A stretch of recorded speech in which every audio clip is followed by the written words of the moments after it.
చెప్పిన సిద్ధాంత ప్రకారం ఇట్లా పట్టుకొని పుట్టాను. నేను పుట్టినప్పుడు ఇలానే ఉండాలి కదా, అందరికి ఇలానే ఉండాలి, 3 రేఖలు ఉండాలి. అందరూ ఇలాగే ఉంటారని చెప్పలేం కదా, ఒకరు తెలుస్తారేమో లోపల చేతులు చేతులు తిరగడానికి లేదుగా, చేతులు తిరగడానికి లేదుగా.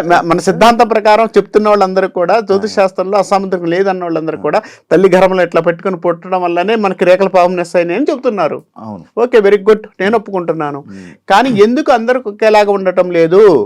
ఒక్కొక్కళ్ళు వేళ్ళు ఎందుకు పొడుకుంటున్నాయి, ఒక్కొక్కళ్ళు ఏళ్ళు పొట్టిగా ఎందుకు ఉంటున్నాయి, ఒక్కొక్కళ్ళ గ్రహాలు ఎక్కువగా ఎందుకు ఉంటున్నాయి, ఒక్కొక్క గ్రహాలు తక్కువగా ఎందుకు ఉంటున్నాయి, ఎందుకు ఉంటున్నాయి? అందరు సమానంగా ఉండాలి కదా. జీన్స్ ఎస్, మీరు జీన్స్ అన్నారు. ఒకడు కోటీశ్వరుడు ఎందుకు అవుతున్నాడు, ఒకడు బిచ్చాధికారి ఎందుకు అవుతున్నాడు? కోటీశ్వరుడు పుట్టాడు కాబట్టి కోటీశ్వరుడిగా పుట్టపోయినా కూడా కోటీశ్వరుడు అయిన వాళ్ళు చాలా మంది లేరా?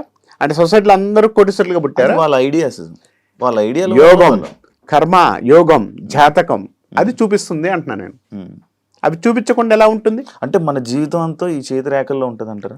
100% ఉంటుంది. ఎందుకు ఉంటుంది అనుకుంటారు? మరి చేతులు లేని వాళ్ళ పరిస్థితి, వాళ్ళకి జీవితం ఉండదా? ఎస్, చేతులు లేని పరిస్థితి అన్నారు.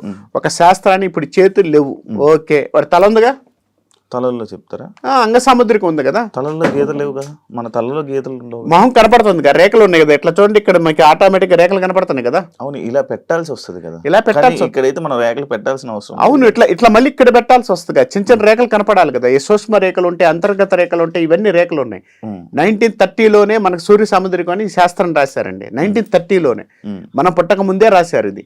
మన పుట్టక ముందే సాముద్రిక శాస్త్రం అని ఉంది. వాళ్ళు రాశారు కాబట్టి మీకు తెలిసింది. వాళ్ళు రాశారు. ఇప్పుడు మనకు ఆల్రెడీ పురాణాలు ఉన్నాయి. పురాణాలు ఎవరు చూసి వచ్చారు? అందరు చూసి వచ్చావా? అదే, అది రాశారు కాబట్టి మీకు ఒక ఐడియా వస్తుంది. ఎందుకనంటే ఇప్పుడు మీరు మాట్లాడుతున్నారు, మీరే ఎందుకు మాట్లాడుతున్నారు, మిగిలిన యాంకర్స్ ఎందుకు మాట్లాడలేదు?